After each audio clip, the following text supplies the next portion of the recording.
The week's winding down. My feeling is pronounced. And the Olympics have started. And there's already interviews for transgender athletes. Yeah, I don't know. I don't feel no type of way about it, good or bad. I think there's this feeling that people feel angst towards it. It's more like it seems like you have to go out of your way to make it a story. Like, everyone would have watched, no one probably wouldn't know. Like, oh, look, looks like even Stevens out there, you know. Oh, there's a few things uneven under the belt though. Nope. Okay. But yeah, I don't know. I found it odd. Anyways, moving to more important things. Saudi Arabia is creating this futuristic town called Neom. This is a true story. I really just kind of read up about it. They're creating this futuristic sci-fi strip, let's just call it. It's supposed to be this narrow, no more than like 170 feet wide, if I remember correctly. Maybe yards wide. It's not 170 feet wide. It's not really going to get a whole lot. This looks like a third of a football field. And, you know, with the way the global diet's going, we're going to need a little bit more than that. Maybe not Saudi Arabia. I don't know how their dietary system is. You know, you could barely see anyone's skin since it's part of their culture, religion, tradition. It's a very, tradition, culture, they kind of mean that, like, the thing is, we hear tradition and culture, they kind of mean the same thing, but technically they're not the same thing. But anyways, the Saudis. And also, on an unrelated note, El Chapo's son was arrested. I guess taken into custody. So, the U.S. can get their drugs back. They're like, no, you can't distribute our drugs, Who do you think you are, buddy? But it's kind of weird. Like, I don't know why they think bringing in El Chapo. I don't know why. Like, the reality is like, even when we kill the head of the operation, when it's these deeply tight-knitted generational, like, cartels or hate groups and stuff like that, you could take the main one out and then it's going to pass on to the son. There's always the next one that's going to carry the torch. No pun intended, to the Olympics. Come on, LeBron. I need 1 point so I can win my $50. I think that's how betting gets you, I think our natural intuition is to, not to get sidetracked here, I promise, I'll get back on the Saudis, the futuristic city. I don't have anything against people. I love people. But apparently they are going to spend 500, now the estimate is going to be 500 billion, which is over half of their federal budget, on just this 105-mile futuristic city where they're going to have fake moons, fake rain, a fake glow-in-the-dark beach. They're going to have upside-down skyscrapers. They're going to have these automated taxis, all the futuristic stuff you could think of that we saw in, like, Blade Runner, or that we saw in that one movie with Bruce Willis and Chris Tucker when they had him dressed like a elephant, flamboyant cheetah well trainer. What the fuck is that movie called? God damn it. The Element. Something like The Element. But yeah, you guys know what I'm talking about. It was during the rush hour peak. And let's just say there won't be too much rush hour with actually, it might be the opposite because it's so fucking compact. Might be terrible traffic, But all it is just a futuristic hub to just have like a venturous capital business operation. It's basically going to be like a long ass Wall Street, you know? But it's cool. But yeah, LeBron, I just need 1 point from you Sunday. Don't carry the torch out. Like, you better get within the first 2 minutes. Don't sit here and make me worry. But yeah, that's the thing with betting, you know? I think natural intuition is patience is what will actually give you a chance. But people like me, sometimes, like, I'll pick, if I do like a 4-piece parlay, it's going to be the same sport, and it's going to be all the games that are played at the same time, so I can get my immediate result. Instead of actually picking the best ones, probably realistically, but I don't want to wait till 11 o'clock that night to find out if, you know, because I want to know at 3 o'clock if I already fucked up or not, so I can move on with my day, you know? Or, God forbid, if you pick things that are over separate days, I mean, whew, that is a stress. But that's probably actually how you win. Patience. Instead of putting all the fucking same bets of one game. Yeah, this shortstop's going to get 1.5 hits, RBIs, and doubles. This guy's going to have over a 10 fantasy hitter score, which, by the way, this is a non-fantasy tip expert. Whatever the number is on Shohei, do the over. Every fucking time. Like, I don't bet that often anymore. But when I have done baseball, I always look for Shohei. And no matter what the number is, it could be an absurd number. Like, I don't even know what the fuck hitter fantasy score means. Like, they have a thing where it's like 10 hitter fantasy score. What is that? Probably like a couple doubles. Yeah, Shohei's going to get that. He's going to hit a home run, get walked, get total bases. Like, he's going to hit that. And he doubles it. The man had like 11 hitter score for one game. And the man ended up getting like 19. The dude is fucking unreal. He is automatic gold. They're probably going to blacklist him from being able to bet on him. But anyways, for all that money he's making, like, you know, he's making much more for everyone else. As weird, like, it's weird to say out loud that someone, a $700 million contract is actually worth it. Because there's no way someone could live up to that of how we classify it as. And this man is doing that and then some. Like, it's crazy. But anyways, Saudi Arabia. Yeah. It's where I went from Shohei the betting, and then his translator was fucked up for betting. Bet he wishes he could bet now. See, he was betting on the wrong things, bro. Just bet the over on the guy that you're fucking translating for. God damn, it's not that hard. Probably been easier to catch. But anyways, Saudi Arabia, El Chapo's son, I think is his son, whoever took over I think it's El Shalaron cartel. I know I butchered the fuck out of that. But, you know, we captured the guy who's the lead distributor. You know, whatever. It's going to go on without him. When the problem's already out there, going to the snake of the head, it's not really going to, like, the damage is already out there. Like, they found like 80,000 fentanyl pills just on him alone. And they found like 9 pounds of coke, all this crazy shit. But, you know, I don't know. It's weird how the authorities always want to be the first to tell you all the people they catch. They want to tell, oh, hey, we got this big name. They want to be the first to release it. The second they catch it, call ABC News 2 minutes later is reported. It's odd. It's like, what are the real priorities here that make you feel like, hey, I know we fucked up, you know, this whole assassination attempt again for the second time in 70 years. But, you know what?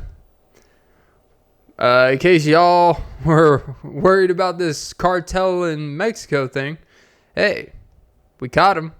It's like, oh yeah, I'm glad it takes you 10 years to find the lead individual, you know. I feel like with all of our technology advancements, you're telling me really these people are not, you're telling me they're that hard to find? I mean, you know, I don't know. But yeah, this futuristic city, it's going to have fake moons, and people always say they are, I mean, it's not even a conspiracy, they do in these desert parts to just have some sort of vegetation. They do create rain out there, you know, that's a real thing. But it's going to be like a normal thing, like in, you know, fake clouds, and have these, something about hydrogen green and they're trying to go away from oil. It's like, it's weird. Imagine like your greatest strength, your biggest power you have to the world. And you're like, you know what? We want to venture away from this just to show that it ain't the oil that we control. We control any fucking thing. So, you know, it just goes to show that, hey, we really are smarter than y'all. But yeah, I don't know. Here's your fun stuff of the day. So yeah, welcome to episode 291 of the Offbeat Podcast with Clint Nelson. I'm your host, Clint Nelson. Don't forget to like, follow, comment, subscribe, hit the notification bell, most important, ladies and gentlemen. Don't forget to suck some titties. Yeah. Recording this on June 26th, Friday, at 2:40 p.m. Eastern. Yes, this is an afternoon pod, as you could tell by my lively energy. Like Derek Lively in the playoffs. It's like, hey, you know what? This guy's a little undersized to be doing this, but hey, he's making an impact. And apparently he would have been, they're saying, you know, translating to NBA Summer League, because, you know, we're smooth translate segues. I don't know why I struggle with that. Smooth segues over here. Summer League. I haven't really watched it. I used to love watching the Combine Summer League, but, you know, I was a man child at the time, you know, a whole 4 or 5 years ago. I used to like keeping up with this stuff, you know. But I don't know. But this whole, shit, I forgot what I was talking about. Summer League. Why did I black out for a second? I felt like Haktua girl. And this girl's just getting on, like, talk about riding the minute of fame. You know, all power to her. But, yeah, I used to be really into, like, Summer League and all this stuff. You know, the draft, Combine, and apparently this past draft was terrible, and there's some historical bad performances like Alex Sarr of the Wizards. But it's weird, every time I watch the highlights, it looks like they're the fucking Trailblazers, and it drives me fucking insane. Like, it's like, why? Like, they keep saying the Wizards, but the uniforms are like the Trailblazers.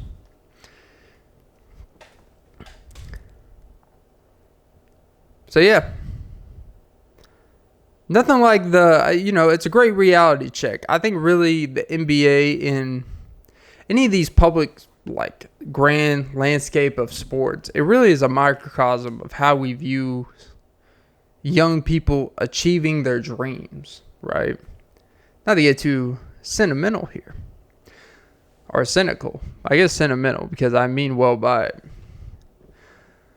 But it's really almost like if you can get through people tearing you down when you're entering the workforce, or you're entering the best of the best, right? Like if you graduate with a Jordan Peterson certificate course, you know, there's going to be probably a rude awakening when you actually start teaching a class. It's a whole lot different teaching in front of thousands or hundreds of people that are relying on you as a relay of information for how they view this subject matter for the rest of their lives.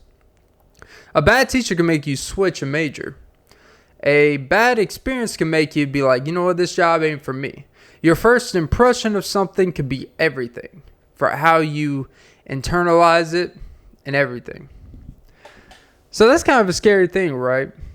Is if you're putting the life of, getting back to the NBA in a second as an example, but if you like this Jordan Peterson course where I guess his courses are probably how to be professors or philosophy, or I don't even know what Jordan Peterson's profession is. I'm gonna be honest with you, I forgot. It's like a psychologist, philosopher. talks about religion a lot. You know, he's very, very into it. I guess I'll talk about it too, but from an ignorant standpoint, admittedly. But he created this course, I guess, because the university model is very outdated. So, at least, you know, that's his words, not mine, you know. And people are starting to kind of come attach that the amount of money you pay, the amount of time you spend getting a degree, is it worth what you get out of it more times than not, you know? It's a percentage-based game. Could you do the same job by being certified in a much more realistic, affordable way, you know? You know, look, I just got a fucking text message. Here's the thing I hate about election year. I'm sorry to be all over the place here. During election year, whether it's your local governorship or when it's these presidential elections, we get all these spam text messages. Like, look, I'm going to read this out loud. I read the first two and I'm like, yep, because it's been started. This is literally a text message I got from the number 208-975-2098. Yes, your spam is being exposed. VP Harris fought Big Pharma on drug prices and won capping the cost of insulin at $35 a month. We could count on VP Harris to stand up to corporate greed and make our medicines more affordable. Stop to end. Are you telling me if I text stop, you'll end it? Because I didn't ask for it to begin with. You know, typically you sign up for a free trial and then you can fucking end it. Like, hey, you know what? It's been 4 days. I don't need the full 7 days. I'm good. I didn't even ask for this. You know? Why the fuck do I give a shit about insulin? You know, I mean, I probably have preformed diabetes. I don't know. I consume a lot of added sugars, you know? But why am I getting this? Like, that is a very microcosm reason to vote for someone, regardless of your belief and stuff. You're not going to vote. You should not vote for someone because someone fought for insulin, regardless if you personally need insulin or not. I understand for different individuals, there's different things that matter. But if you're going to vote for someone and that's going to be a tipping point, like, you know what?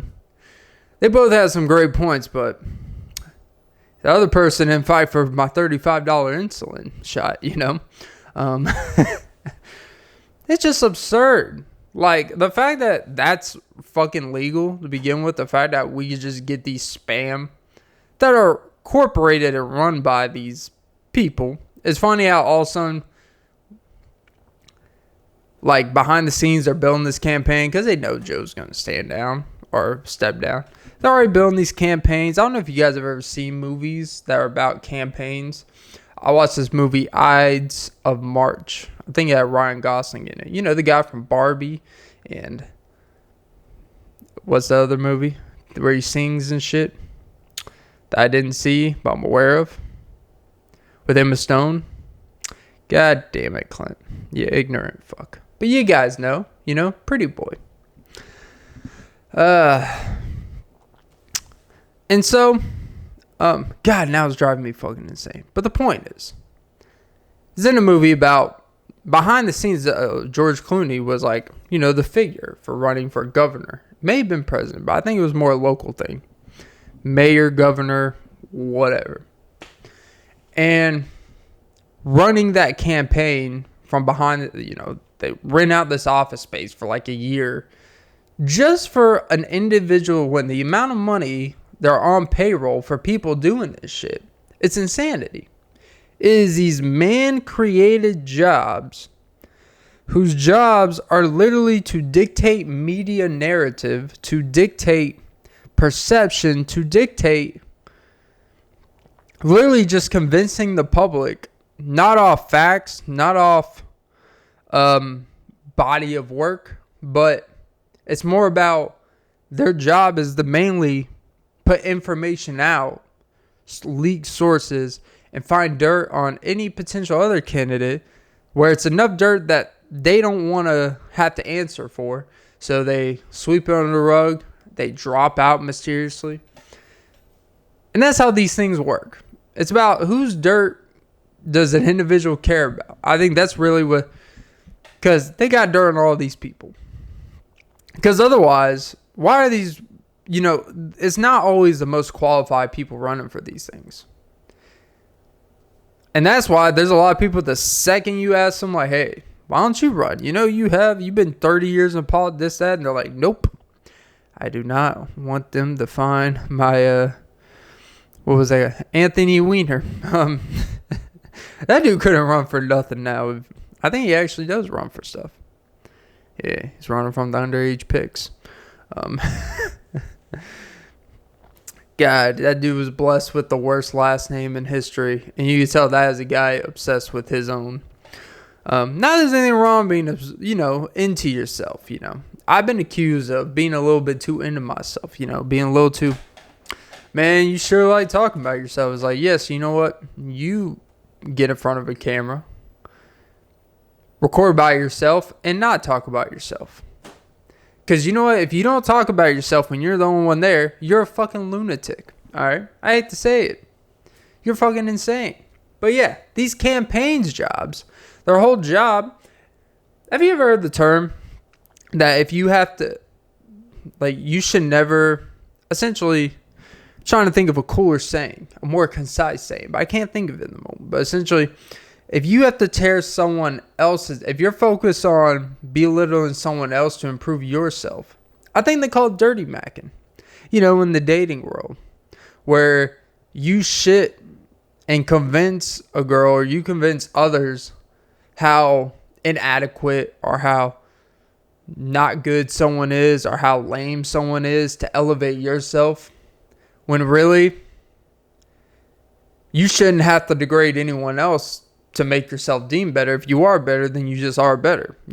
If you really are who you say you are, you don't need to belittle someone down to convince someone to give you attention. What are you, like 8? But that's really what politics is in the general sense. And I promise this was not planned. It is because these fucking random ass text messages, I know where they're coming from. These people that are designed, whose job is to literally just be spams. There's little spam cans, No one eats spam. We have spam mail. Actually, I've read about the history of spam mail. Spam, I forgot what the history was, but I know I actually learned about the history of spam mail, and it actually is not a terrible service. But yeah, I don't know. I want to campaign to end campaigns. Because honestly, you shouldn't need a team of 200 people fighting on your behalf on your career when it should stand for itself. You shouldn't have to run these ads. You shouldn't have to do all these tours of America, being in 150 cities in 200 days, rally and bring people just to say bland, a whole lot of fucking nothing. But you know what? It works. So you know what? I can say what I want. It works, obviously. Otherwise, I wouldn't keep doing it. They run the numbers. They do the analytics. They know what fucking happens. So yeah. But anyways, Summer League. Yeah, it was a bad draft. Really bad draft. And this Alex Sarr guy shot 19% from the field. I think it was 9 for 47. It was some crazy stat line. And this dude's 7'1". And the weird thing is, entering the draft, they're like, he's not NBA ready. He's not a great playmaker. He's not a good post-up player. He doesn't shoot the ball well. Doesn't dribble. Doesn't create. But he's got potential. You literally didn't say anything potentially good. Your whole thing was, he's got the frame. Oh, really? Let's say I have a door frame. Literally. As I'm looking at a door frame. I have the frame. It's got no door. It's got no knob. It's got rotting on the side. There's mold building around. There's actually a secret snake that can zap you from above. If you were to put a pull-up bar on the thing, these great pull-up bar inventions, they would always rip up these door frames. It's like, yeah, what do you think? You're putting 180 pounds on a freaking door frame that was made in 2 seconds from a Home Depot cement. What do you think's gonna happen, buddy? It's what was it called? Ceramic. It looks strong. Yeah. It's a nice glazed tan of paint they put there, buddy. But hey, it's got potential to be a really good door. It's like, yeah, I guess if you put, you change the whole infrastructure, you restart it, you build the house from the ground up, you get the mold out of the way so it doesn't deteriorate the walls, you buy a whole brand new knob. Yeah, other than that, great potential. That's what scouting has become. And I've been watching this Hard Knocks. God, this feels like an old classic episode of Off It Beat. Oh my God. It's amazing what happens when you give the boy time off. But I've been watching Hard Knocks. You can tell the show Hard Knocks has changed. There is something I do like about watching it on TV with commercials, as crazy as that may fucking sound. There's something about watching something on a network compared to on your laptop. I think you're just more engaged with it. When it's on your laptop, you're more willing to pause, stop, and do a million things. And to watch one 50-minute episode, it may take 2 hours. I think that is one downfall of like streaming, is that it actually takes longer to watch things because there's no urgency that, oh, we're going to miss this. So, but I'm watching Hard Knocks. And it's kind of like that same, you get a sense of how these professional leagues look at prospects. The way they can rationalize themselves. How good someone is, even if they're not. How much they can convince themselves just off an impression of, oh, this person is just significantly better at communicating than this person. Based off a 1 hour impression. Now, look, you could tell a lot about someone. But it was like one thing that stood out to me was their interpretation of the wide receivers, right?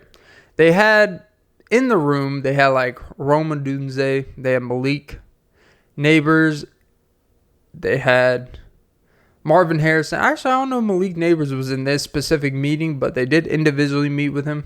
They had some other receiver, right? And they had them all there, and they're just asking, they're going over stuff, and they're like, all right, so what are you doing? And then they're saying a bunch of football shit, like, oh, the XY crosses, whatever, things that are out of the normal person's depth. And I don't care what these NFL.com senior writers that think they know a playbook, and they're like, these experts on plays that actually have never read a playbook, and they're like, well, that's because in the zone coverage. Like, shut the fuck up. You don't know what these guys do, like, in real time in zone coverage. But these football nerds, and I'm not talking about actual, like, nerds, but because it sounds bad, but, like, I think it's a turnoff when you got these film expert people that aren't experts at reading film. Like, they don't understand, like, the intricacies of a play type of thing, like in film study, but based off just their interpretation. Like, he really should have took the top. See, when he pump fakes and his shoulders to the left, that's the send to the receiver. He should have done this double move. And it's like, yeah, he's going to do a double move when he's already done a comeback curl. Cool. Okay. I got you, bro. Not everyone's Devontae Adams. All right, bro. But whatever. But yeah, no, anyways. But just to you see, like, how they immediately, like, after the meeting, after all the receivers left, they're like, yeah, no, if we have the pick, we're taking this guy. It's like, oh, okay. It's like they were already so deep in that, like, even their draft board on draft day, they're like, if these two people fall to us, we'll take the pick there.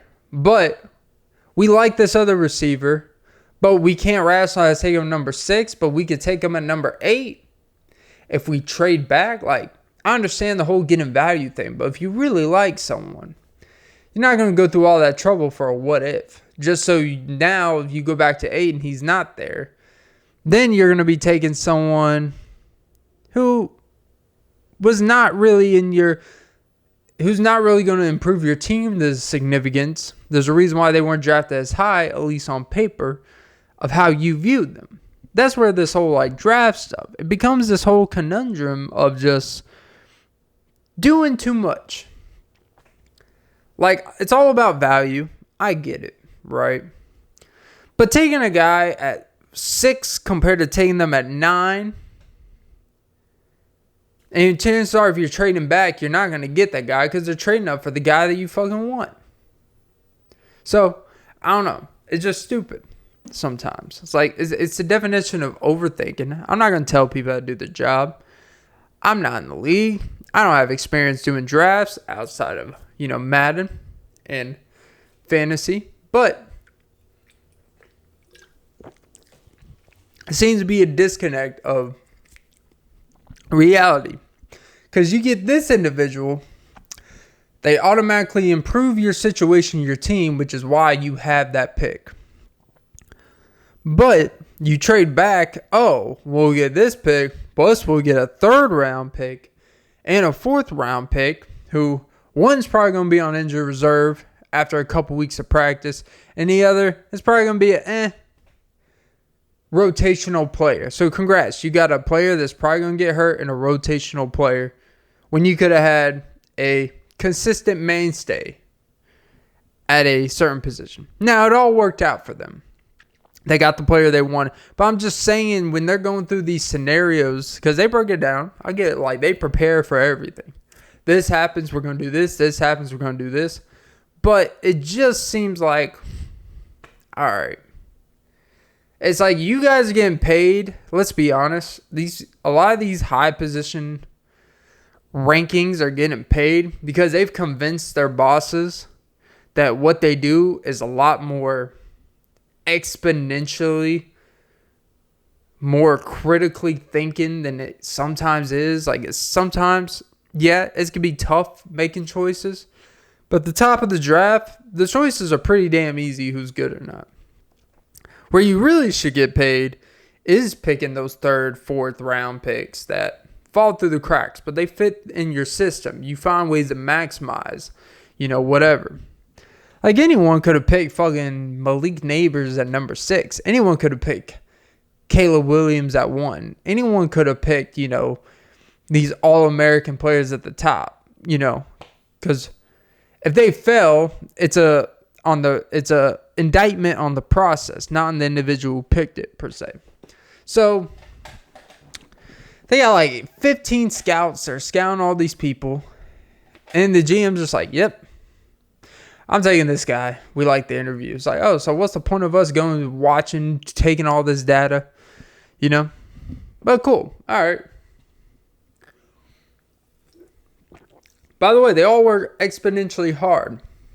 The point I'm making is, I think over time, the fairy tale aspect of how one choice can make or break your status as a GM or head coach type of thing, the allure has brought more value to their position, GM, than probably it really is. Because as you saw in the show, they're not the only ones making decisions. The owner was coming in all the time, be like, yeah, I'm not really sure. I want to see our highest selling jersey player go. I'm not sure I want to see our most popular player go.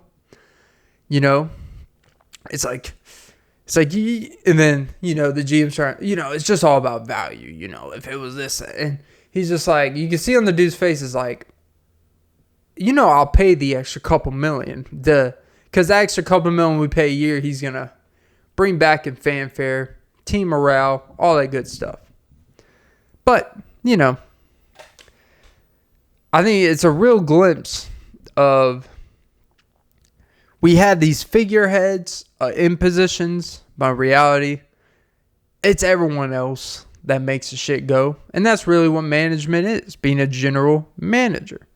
You have people that do the work and you make the final decision and you overview what you're seeing and you have final say, maybe, So, and you have to explain to people above you why X, Y, Z has taken place, why things didn't work out that day, why this didn't happen, this scenario, whatever. That's what being a manager of any position is. But yeah, it's just a nice glimpse inside of how we find ways to shit on young, promising dreams. The whole summer league thing, the reason why I brought it up is because it's a great indicator, with Bronny James. There's a nepotism aspect, these people in summer league that are struggling, these players, and we just want to jump on them. Like, oh, you aren't worth it. You're not ready, this, that, and the other. You're going to be in the G League, blah, blah, blah. And like Scoot Henderson this past year, like he got better, but it was really rough at times, And he was in the G League for like almost a year before coming up, So we just like don't give people opportunity to fail, and when they fail, we want to chastise and make them feel like there's a one thing between putting pressure and another of just like you're setting a narrative that the whole world's against you for not performing. In this short period of time, that there's an adjustment period for every single player that's ever entered this profession, regardless of how talented or great they are. And the summer leagues are like, you really think, I don't know, the guy doesn't look like he's that good, but you think he's going to be shooting 19% for the season? Probably not. He's probably going to get more comfortable, get in a rhythm. That's the thing. Like, he's going to have a training camp, understand like team basketball, like he's coming from a different country, There's a barrier, It just kind of, it's like, can we just like relax a little bit with sport? Like, I think we've just become too comfortable just shitting on the easiest thing to shit on when they haven't gotten paid yet. Because I think people are a little bit more apprehensive on criticism when people have been extremely paid, because there's too much investment for negativity to fester into that space. But when it's make or break, like, hey, you got a decent contract, but if you don't get a second one, you're going to have to work somewhere after this profession. So it's like that. It's like that constant, ugh. It's a shitty aura to be around, So yeah. Yep.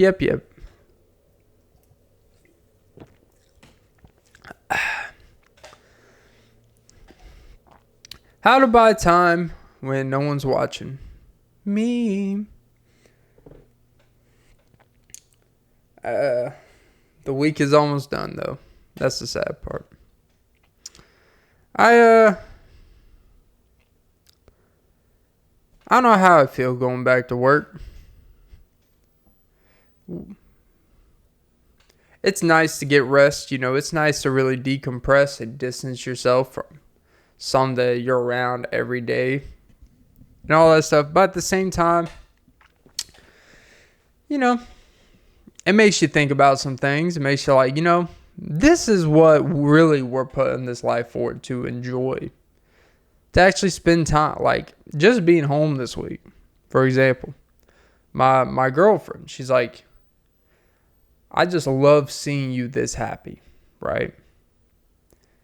After a few days, it was like night and day difference from a energy standpoint, from a just drainage standpoint, the demands of the job and stuff like that. She's like, and, day in, day out, it's like, man, I get to just wake up, not be in a rush. And there are things I actually do miss about like being on a time rush. Like there's more urgency inside of you. Sometimes you get a little too lax, and next thing you know, it's 8 o'clock and you haven't done half of the shit that you plan on, that you say you're going to do that day. But there's something about living a naturally enjoyable life, right? Like this is actually what really we're supposed to be doing in life, is just enjoying, just being present. And when you have all these responsibilities and stresses, it's really hard to be present and be an individual that can actually think presently. You can look the part, you can be the part in people's eyes. Like, it's very admirable what you do.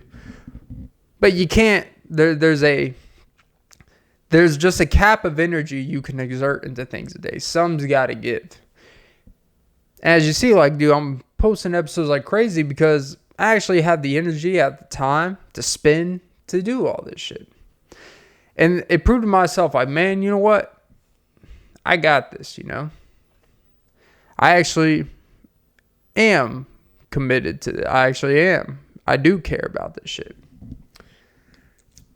And when you get that reaffirmation from people that are around you and see you every single day, it's like, oh, so it is that. Like, you can identify, you can really being true. I was listening to Rich Roll.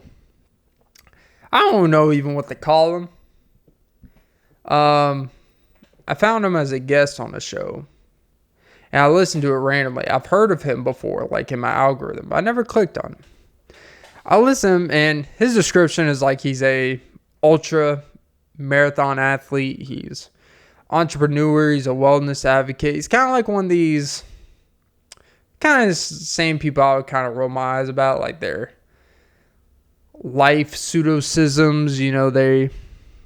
It's a lot of general takes on how to live your life, but it's not telling you how to live your life, but the realities of, just how to be successful and stuff like that, because, he's successful. You look like he's done a lot of good things.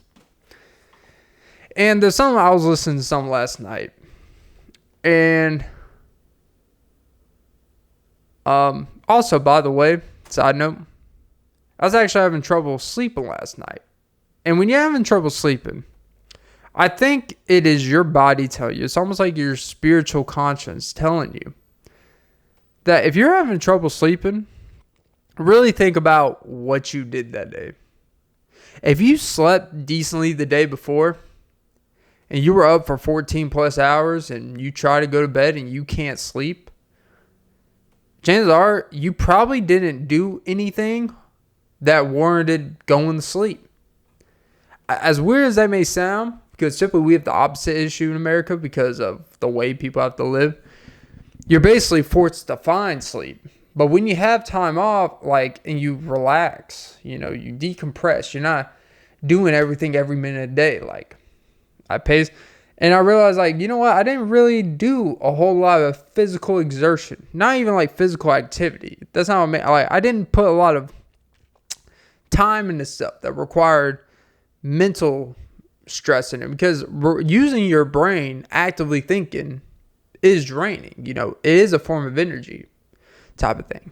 So I think it's kind of like your body telling yourself, especially when you're used to doing shit all the time, it's like your body telling you, hey man, you haven't earned this sleep yet. And that's unhealthy. You gotta be very careful. You should always get your sleep, but you should, when you lay in that bed at night, you should be almost exhausted to the point I did everything I could. And your body knows that. Where I think that's where you could probably have some unconscious sleeping habits. I literally was thinking this as I was struggling sleeping. Because I typically don't have sleeping issues like that, at least not anymore. And it really got me thinking, you know what? I think the reason why I'm randomly struggling to sleep, because it was one of the first days in a very, very long time that from the minute I started, there was no pressure to move fast. There was no pressure for urgency. I got some things done, but I didn't really do a shitload of shit. And I think that's your body unconsciously telling you, hey, you haven't earned this today. When you are very success, I don't want to say successfully oriented, but when you are very you need to get something done or you feel anxiety, when that pressure leaves you, it always stays in you, even if you don't directly feel that anxiety. Because I was relaxed, I just couldn't sleep. But anyways, going back to Ritual, he said some the day that you are truly earnest and honest with yourself is the day where you can truly accept the reality that patience will be your only way to kind of get out of your situation, right? Like he said something along the lines of the day that he was 31 is the day he completely really started to take his life serious, you know? I feel like I had that moment a while ago, like a few years ago, where it's like you really look at your life and it's not really something drastic that happens, but the day you're earnest with yourself, and it really isn't this magical, like you decide to do something that day and then a week later everything comes together. But the day you do decide to go in whatever direction and you show yourself consistency over time, and as the other podcast host was saying, to kind of not interrupt but to interject, because he had a saying about karma. He said, some great philosopher once said that karma, trying to remember it, Jesus on the spot, karma. Basically, karma isn't like we view karma as like this most time negative thing, but it's like karma is almost like this, the world will take care of things, the spirit, like not in the spirits, but like karma comes back around. It's like if you do bad, just the fact that you do bad, something's going to even out the playing field out there, where one day that karma you did is going to come back to get you. Really what karma is consistency of action and persistence will lead to a end goal or destination, even if that goal isn't what you envisioned it to be, but it will lead you to the answers you want to. Where not doing it, the karma will essentially be that it will be negative, per se. I'm really fucking it up. It sounded like it sat in my head, and I know what I mean by it, but I need to re-listen to it to completely relay it.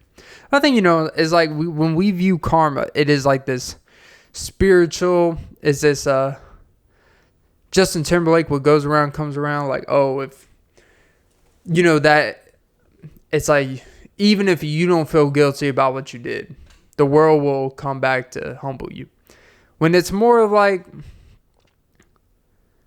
you not feeling some guilty you did, you're going to continue doing things that have that attachment, and by default, whether it's a month from now or 8 years from now, that consistency of action is going to snowball into a very dangerous place.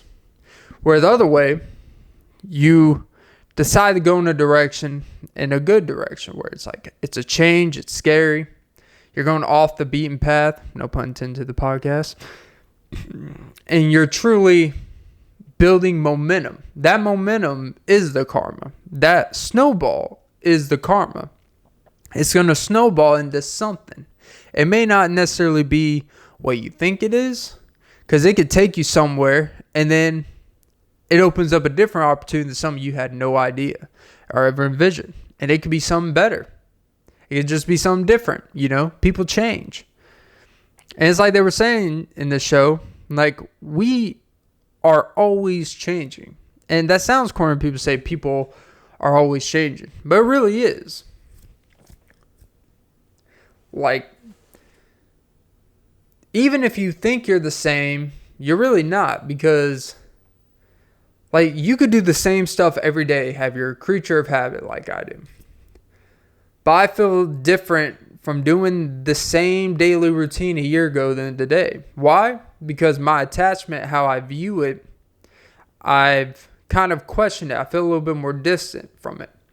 It's more out of habit than it is of feeling and striving towards intuition. It's almost like a scaredness to change, because I'm afraid that everything I worked for may fuck with that, and it would have been a waste of time.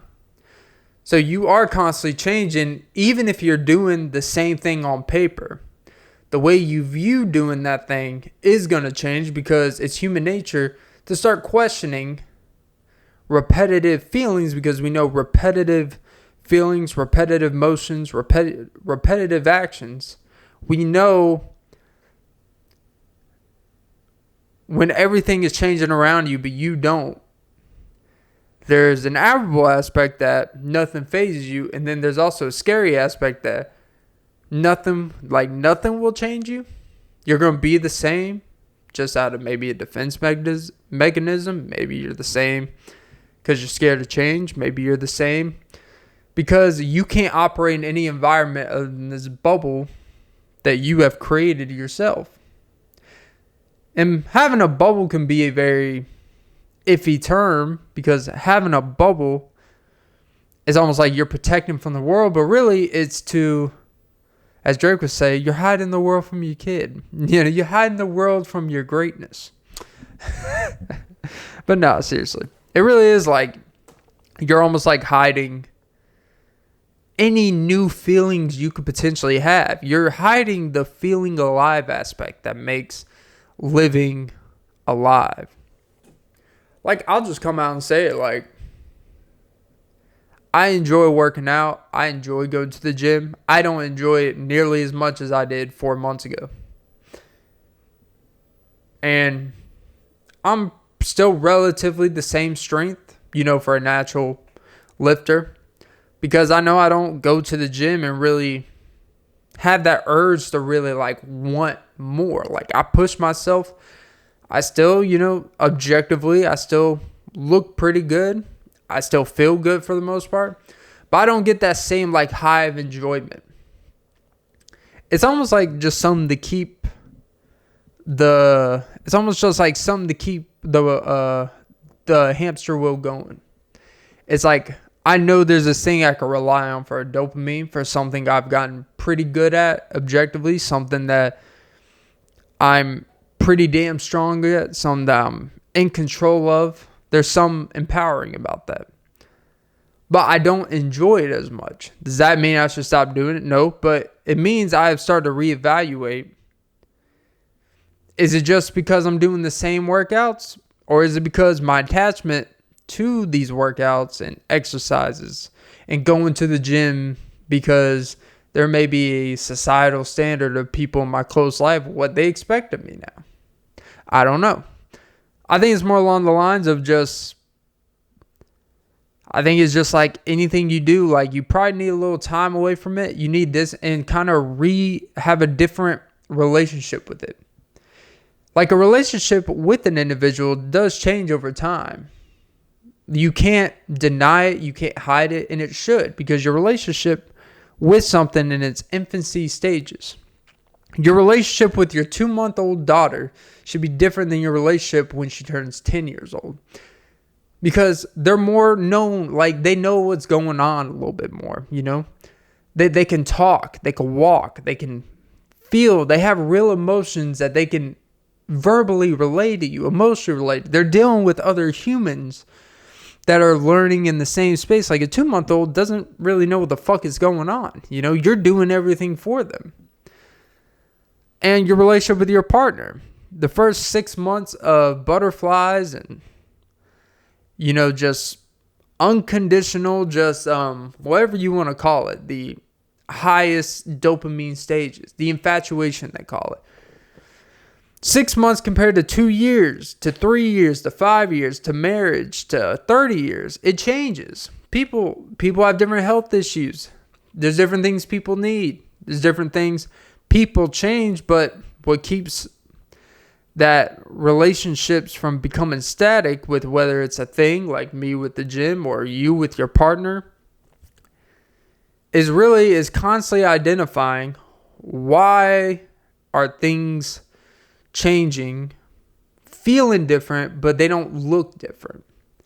Like, you could be doing the same thing with your partner every single day, but there's a disconnect. If there's a disconnect between something you are doing and the person you're with, you got to identify what's that distance in that relationship and why. Chances are it's always going to be what you can do about it And you got to identify what you got to do to kind of reignite that. So, I don't know. There's your deep thoughts of the day that no one fucking asked for. But yeah, I think the moral of today's pod is just, feel alive in what you're doing. It's okay to question. It's okay to and I wouldn't have been able to assess all this if I didn't have this time away. I would still be just caught in just doing my job and doing X, Y, and Z. But when you actually have time to step back, you have a whole different perspective, appreciation, and you really kind of get to reset yourself. So when you go back into daily life, you have a different perspective, and it may change the way you operate. Like I'll say me, to anyone that's in, this would be the last thing I say before we end the show. To anyone that takes positions that require you managing people, I really strongly recommend outside of work. It can be about anything, just general managerial videos. Watching videos of how to manage things. And it doesn't have to be anything to do with people. But watching these videos, it does, listen to a podcast of people that are CEOs and managing and stuff. It will change your insecular point of view in just a way that's convenient for you and actually makes you learn how to be a better at your job thing. Like, to get better at your job, an uncomfortable truth is you got to seek information outside of it. You can't just rely on everything being internal. You may not have the infrastructure. There may not be the people that really want to take the time of what it means to, quote unquote, do what you're getting paid to do. So sometimes you got to step outside, have an outside point of view to bring inside so you could change a culture, so you could change a way of doing things. And so, I don't know. I think the moral of today's pod is question your relationship with things and identify if things aren't the same, but I've been doing the same things. Identify why. Take the time. Also, make sure to, go check out Saudi Arabia. I'm starting to realize about this pod. The first half of the podcast, I'm just talking about random ass shit that's interesting to me. And then I get into something deeper and emotional. Hey, sponsors, take that into account. Yep. Pay me. All right, guys, that was episode 291 of the Off the Beat podcast with Clint Nelson. I'm your host, Clint Nelson. Don't forget to like, follow, comment, subscribe, hit the notification bell. Most important, ladies and gentlemen, don't forget to suck some titties. Yeah, that is how we do it. Meow, meow, meow. All right, have a great day, morning, night, evening. Yep. Woohoo. Ooh, I gotta pee a storm. More like the perfect storm of urinating trees. Meep, meep.